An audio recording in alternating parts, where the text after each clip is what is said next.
أعوذ بالله من الشيطان اللعين الرجيم بسم الله الرحمن الرحيم قال الله تبارك وتعالى في كتابه المجيد فرقانه الرشيد وقوله الحق بسم الله الرحمن الرحيم لقد من الله على أنفسهم يتلو عليهم آياته ويزكيهم ويعلمهم الكتاب والحكمة وإن كانوا من قبل لفي ضلال مبين صدق اللہ سورہ آل عمران کی جس آیت کریمہ کو میں نے آپ کے سامنے تلاوت کیا،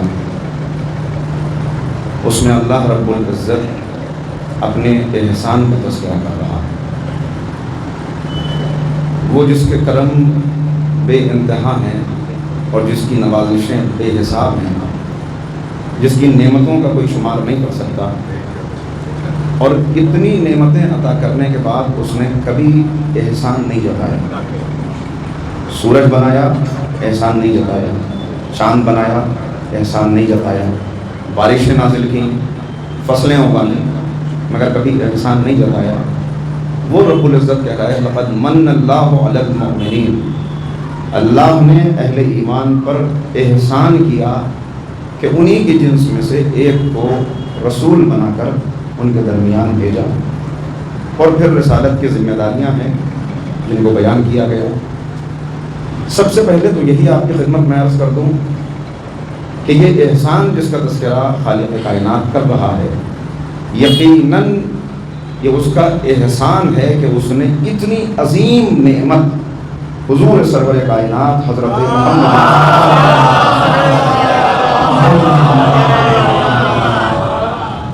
اور یقیناً یہ اس کا احسان ہے کہ اس نے پیغمبر سے اپنی جدائی کو برداشت کیا، ہماری تباہی کو برداشت نہیں کی، لہذا ہمارے درمیان پیغمبر اکرم کو بھیجا۔ حقیقتاً پیغمبر اکرم کی شان کیا ہے، ان کا رتبہ کیا ہے، ان کی معرفت کیا ہے، یہ ہم میں سے کوئی درک نہیں کر سکتا، اس لیے کہ قطرہ کیا جانے کہ دریا کیا ہوتا ہے، ذرے کو کیا معلوم کہ آفتاب کسے کہتے ہیں، جس کے اوپر وحی نازل ہو وہ جانے کہ وحی کی کیفیت کیا ہے، جس پر قرآن اترے وہ جانتا ہے کہ قرآن کی حقیقت کیا ہے، جسے پیغمبری ملی ہو اسے معلوم ہے کہ پیغمبری کی شان کیا ہے۔ لہذا سب سے پہلے تو یہ اعتراف کر لیں کہ ہم حضور سرور کائنات کی حقیقت کو درک نہیں کر سکتے، جو پیش خدا آپ کا رتبہ ہے۔ خود پیغمبر نے فرما دیا کہ میں کیا ہوں یا خدا جانتا ہے یا علی جانتے ہیں، لہذا حقیقتاً وہ کیا ہیں، وہ ہماری فکر سے مابرہ ہیں۔ بڑی عظیم شخصیت، اب ایسی عظیم شخصیت کو اللہ نے ہمارے درمیان بھیجا، یہ بات میں نے بار بار عرض کی اور اس پر بار بار گفتگو ہونی چاہیے۔ سیرت کے جلسوں کا اصل فائدہ ہی یہ ہے کہ ہم اس پر غور کریں کہ پیغمبر کی سیرت کے پیغامات کیا ہیں اور یہ پیغامات کہاں تک پہنچے۔ مولانا ابوالکلام آزاد نے کہا تھا کہ جتنا پیغمبر اکرم کی سیرت پھیلتی جائے گی اتنا اسلام پھیلتا جائے گا، سیرت جتنا پھیلے گی، جتنا یہ پیغام جائے گا، اتنا دنیا اسلام کی طرف مائل ہوگی، حلقہ بگوش اسلام ہوگی۔ پیغمبر کی سیرت ہی کیوں؟ بس دو تین سوال ہیں جو آپ کی خدمت میں عرض کرنے ہیں۔ سب سے پہلے کہ پیغمبر ہی کی سیرت کیوں؟ اس سے پہلے بھی انبیاء گزرے، صاحب کتاب بھی ہیں ان کی سیرت آخر ہمارے لیے کافی کیوں نہیں ہو سکتی؟ پیغمبر ہی کی سیرت، پیغمبر ہی نجات دہندہ کیوں؟ دیکھیے اس کے لیے میں آپ کی خدمت میں عرض کروں، دو نبیوں کا تذکرہ، جناب موسیٰ علیہ السلام، جناب موسیٰ پر توریت نازل ہوئی، لیکن جناب موسیٰ کے جانے کے بعد توریت ناپید ہو گئی، بائبل کا کوئی نسخہ موجود نہیں تھا۔ 350 خصوصیت کے ساتھ جب بابل والوں نے حملہ کیا اور یروشلم کو تباہ کر دیا تو جو اوریجنل ٹیکسٹ تھا وہ ختم ہو گیا۔ 350 سال تک توریت کا کوئی نسخہ موجود نہیں تھا۔ جس زبان میں، عبرانی زبان میں وہ نازل ہوئی تھی، اس زبان میں تو اس کے بعد بھی کوئی نسخہ وجود میں نہیں آ سکا۔ 350 سال کے بعد علماء بنی اسرائیل جمع ہوئے اور انہوں نے کہا کہ توریت کو وجود میں آنا چاہیے۔ پھر ان کے پاس کون سے ذرائع تھے، کون سے وسائل تھے جس سے انہوں نے جمع کیا؟ بہرحال دوسری زبانوں کے اندر وہ نسخے آئے جو ترجمے تھے، اوریجنل ٹیکسٹ باقی نہیں رہا۔ جناب عیسیٰ کے دور میں جناب عیسیٰ کو موقع نہیں ملا کہ آپ انجیل کو محفوظ کرا سکیں، لکھوا سکیں۔ جناب عیسیٰ چلے گئے اور جناب عیسیٰ کے جانے کے بعد حقیقتاً انجیل کا اصل نسخہ باقی نہیں رہا۔ ایک زمانہ گزر گیا، اس کے بعد وہ ایرانی زبان کی تھی، بعد میں یونانی زبان کے لوگ جمع ہوئے اور انہوں نے کہا کہ انجیل کو ترتیب دینا چاہیے، لہٰذا انہوں نے جناب عیسیٰ کے حالات لکھے، ان کے احوال کو جمع کیا اور اس طرح 70 نسخے جمع ہوئے۔ 70 نسخے جمع ہوئے، مگر جب چرچ کے سامنے پیش کیے گئے تو چرچ نے اس میں سے صرف 4 نسخوں کو قبول کیا اور باقی کو ریجیکٹ کر دیا کہ یہ قابل قبول نہیں ہے۔ ان 4 کو کن بنیادوں پر قبول کیا گیا؟ جبکہ وہ زبان باقی رہ گئی تھی، نہ جناب عیسیٰ اور ان کے درمیان میں وہ لوگ باقی رہ گئے تھے کہ جن سے وہ باتیں پہنچتی۔ تو اس اعتبار سے اگر آپ دیکھیں تو جتنی آسمانی کتابیں صحیفے نازل ہوئے وہ اپنی اوریجنل فارم میں موجود نہیں ہیں، ان میں تحریف ہو چکی۔ صرف اور صرف پیغمبر اکرم کی ذات گرامی وہ ہے کہ پیغمبر کی سیرت بھی محفوظ ہے، قرآن بھی محفوظ ہے۔ اور کیسا محفوظ ہے قرآن کریم؟ اگر میں کہوں قرآن محفوظ ہے تو آپ ظاہر ہے کہ میں تو چاہنے والا ہوں، میں کہوں گا ہی کہ قرآن کریم محفوظ ہے، لیکن جرمن کے ایک انسٹیٹیوٹ نے 50 سال تک ریسرچ کی اور ہر زمانے کے نسخوں کو جمع کیا۔ 42,000 نسخے قرآن کریم کے جمع ہوئے۔ ان 42,000 نسخوں کی کمپیریٹیو اسٹڈی کی گئی اور اس کا نتیجہ بعد میں جو جنگ ہوئی، جنگ عظیم کے نتیجے میں وہ انسٹیٹیوٹ برباد ہو گیا، وہ چیزیں تباہ ہو گئیں، لیکن اس کا نتیجہ، اس تحقیق کا رزلٹ آج بھی محفوظ ہے کہ انہوں نے کہا ہم نے ہر دور کے نسخوں کو جمع کر کے ان کا تقابلی مطالعہ کر لیا اور ہم اس نتیجے پر پہنچے کہ قرآن کریم جو پیغمبر پہ نازل ہوا تھا آج تک اسی شکل میں قرآن چلا آ رہا ہے اور محفوظ ہے، سوائے 2-4 غلطیوں کے جو کتابت کی غلطیاں ہیں، اوریجنل ٹیکسٹ محفوظ ہے۔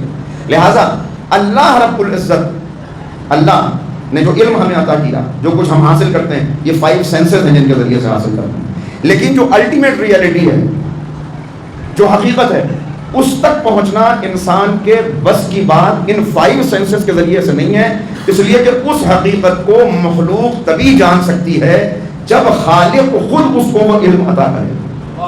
اگر خالق اکرم نے ہر ایک کے اوپر وحی نازل کی ہوتی اور ہر انسان صاحب وحی ہوتا تو ہمیں درمیان میں پیغمبر اکرم کی ضرورت نہیں تھی، مگر ہم سب پہ وحی نازل نہیں ہوئی، اللہ نے اپنے کلام کو اپنے حبیب کے ذریعے سے ہم تک پہنچایا، لہٰذا اب جیسا جیسا پیغمبر کا دامن تھامتے جائیں گے ویسا ویسا وہ علم حاصل ہوتا جائے گا اور ویسا ویسا ہماری نجات کی ضمانت حاصل ہوگی۔ لہٰذا یہ پہلی ضرورت ہے کہ کیوں پیغمبر ہی کی سیرت۔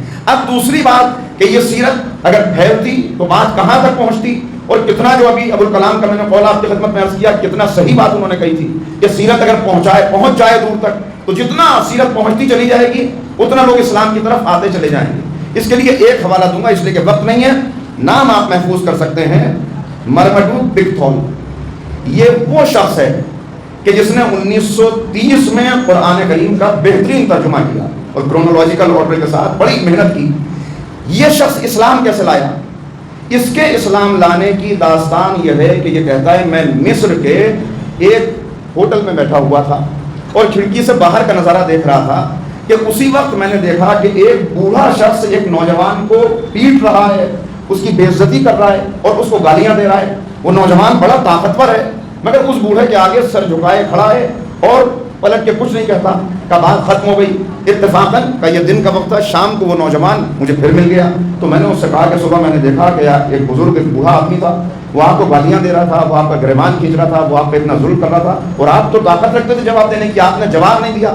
تو اس نے کہا میں نے جواب اس لیے نہیں دیا کہ میں اس کا مقروض ہوں اور میں پیغمبر اکرم کا ماننے والا ہوں اور نبی کریم کی سیرت میں یہ واقعہ موجود ہے کہ کائنات کے سب سے عزت دار رسول سے قرضہ وصول کرنے کے لیے جب ایک یہودی آیا تو اس نے پیغمبر کی بڑی توہین کی، یہاں تک کہ آپ کے گریبان پہ ہاتھ ڈال دیا، اصحاب کے ہاتھ قرضہ شمشیر تک پہنچ گئے، مگر پیغمبر نے کہا خاموش ہو جاؤ، جو قرضہ دیتا ہے اسے تاریخ پر مطالبہ کرنے کا حق بھی ہے، تم اس کو ٹوک نہیں سکتے، بس یہ کہہ سکتے ہو کہ اپنی زبان کو اچھا رکھیے اور اپنے تقاضے کو ٹھیک سے کیجئے۔ اور پھر پیغمبر نے کہا کہ دیکھو تم نے جو اس کے ساتھ زیادتی کی اور جو تم نے اس کے لیے یہ تلواریں نیام سے نکال لی تو اب اس کا قرضہ بھی ادا کیا جائے گا اور اسے کچھ زیادہ بھی دیا جائے گا تاکہ جو تکلیف تمہارے رویے سے اسے پہنچی ہے اس کا ازالہ ہو سکے.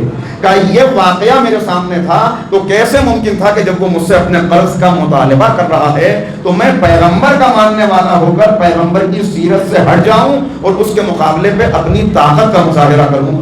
بس یہ واقعہ تھا سیرت کا جسے اس شخص نے سنا.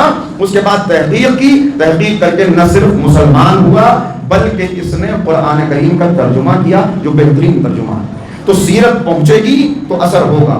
سیرت پہنچ نہیں پا رہی, یہ سب سے بڑا مسئلہ ہے. پہنچ اس لیے نہیں پا رہی کہ جنہیں سیرت پہنچانا ہے ان کے پاس خود ہی سیرت نہیں ہے. اب مجھے معاف کیجیے گا ذرا طرف سی باتیں ہیں. کیا ہے پیغمبر اکرم کی سیرت؟ پیغمبر اکرم کی سیرت پر اگر نظر ڈالیں آپ دیکھیں واقعا اتنا بڑا مجمع موجود ہے, کتنے جوان ہیں. میں دست ادب جوڑ کے آپ کی خدمت میں عرض کر رہا ہوں, ابھی کہیں توہین رسالت کا کوئی واقعہ ہو جائے کتنے لوگ کھڑے ہو جائیں گے. پیغمبر اکرم کی توہین ہو گئی, قرآن اکرم کریم کی توہین ہو گئی, قرآن کے نسخوں کو جلا دیا گیا. مگر میں دست ادب جوڑ کے آپ سے پوچھتا ہوں کہ یہ قرآن جس کے متعلق میں نے یہ عرض کیا یہ محفوظ ہے, یہ سیرت محفوظ ہے. توہین ہوتی ہے, ہمارا جذبہ ایمانی جوش میں آ جاتا ہے, ہم کھڑے ہو جاتے ہیں احتجاج کرنے کے لیے. مگر دست ادب جوڑ کے پوچھنا چاہتا ہوں کتنے ایسے جوان ہیں جنہوں نے ماہ رمضان کے بعد قرآن کریم کو چھوا, قرآن کریم کو کھولا, قرآن کریم کو دیکھا ہے؟ تو مجھے معاف کیجیے گا, قرآن کی توہین وہ نہیں کر رہا جس نے قرآن جلایا ہے. قرآن کی توہین وہ کر رہا ہے کہ جو قرآن کو مانتے ہوئے کبھی قرآن کو کھولنے کی فرصت نہیں نکالتا. پیغمبر کی بڑی توہین اس نے نہیں کی جس نے پیغمبر, یہ بات عرض کر چکا ہوں کہ وہ تو نور ہیں, کوئی کیا ان کے خاکے بنائے گا, کیا ان کی توہین کرے گا, کوئی اس کا خاکہ کیا بنائے گا جس کا اللہ نے سایہ نہیں بنایا. کوئی ان کی توہین کرے گا. توہین رسالت اصل میں سیرت کہاں ہے؟ سیرت کہاں ہے؟ سیرت کتابوں کے اندر بند ہے. کتنے ایسے جوان ہیں, میں آپ کا دل دکھانا نہیں چاہتا, صرف متوجہ کرنا چاہتا ہوں تاکہ آج اس محفل سے ہم یہ وعدہ کر کے اپنے آپ سے یہ وعدہ کر کے اٹھیں. یہ وہ سوال ہیں جس کے جواب ہر ایک کو اپنے آپ کو دینے ہیں. وہ وعدہ کر کے اٹھیں. کتنے ایسے لوگ ہیں کہ جن سے کہا جائے کہ 2 صفحے پیغمبر کی تعلیمات پہ لکھ دیجئے کہ پیغمبر نے کیا تعلیمات دی. کتنے لوگ ہیں جو لکھ سکیں گے؟ کتنے ہیں, آپ نے کتنی ہزاروں کتابیں پڑھی ہوں گی, لیکن کتنے ہیں جو ہاتھ اٹھا کے کہہ سکیں کہ ہم نے پیغمبر کی سیرت پر کوئی مکمل کتاب پڑھی ہے, کوئی مدلل کتاب پڑھی ہے؟ تو پھر سیرت پہنچے گی کہاں سے جب سیرت کے پہنچانے والوں کے پاس. اور اس کے بعد مسئلہ کیا ہے؟ مسئلہ یہ ایک تو یہ ہے کہ انسان اپنی غلطی کا اعتراف کر لے اور مان لے اس بات کو, اور دوسرا یہ سیٹ بیلٹ کسی نے لگائی ہی نہیں ہے, اب اس کو روک لیا گیا. روکنے سے پہلے اس نے دیکھ لیا کہ چیکنگ ہو رہی ہے, اس نے جلدی سے سیٹ بیلٹ لگا دی, بچ گیا.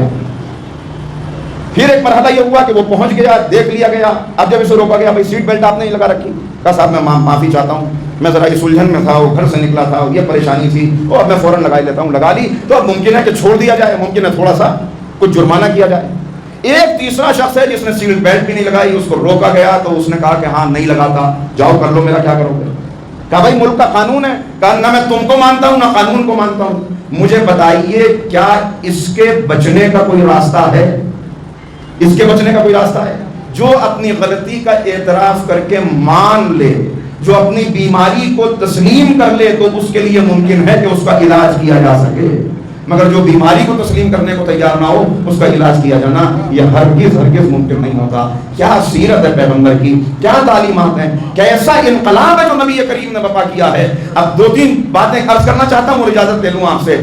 ہم دعوت دیتے ہیں پیغمبر کی سیرت پر, اتنا ہمیں اعتماد ہے کہ ہم دعوت دیتے ہیں بدترین دشمنوں کو بھی. وہ دشمن اس لیے ہیں کہ سیرت سے واقف نہیں ہے, کہ آپ آئیے اس سیرت کا مطالعہ کیجئے, اس سیرت پر تحقیق کیجئے, اس آنکھ سے نہیں خوردبین کی آنکھ سے مائکروسکوپ لگا کے دیکھیے اور بتائیے پیغمبر کی سیرت میں کوئی چھوٹی سی بھی خرابی نظر آئی؟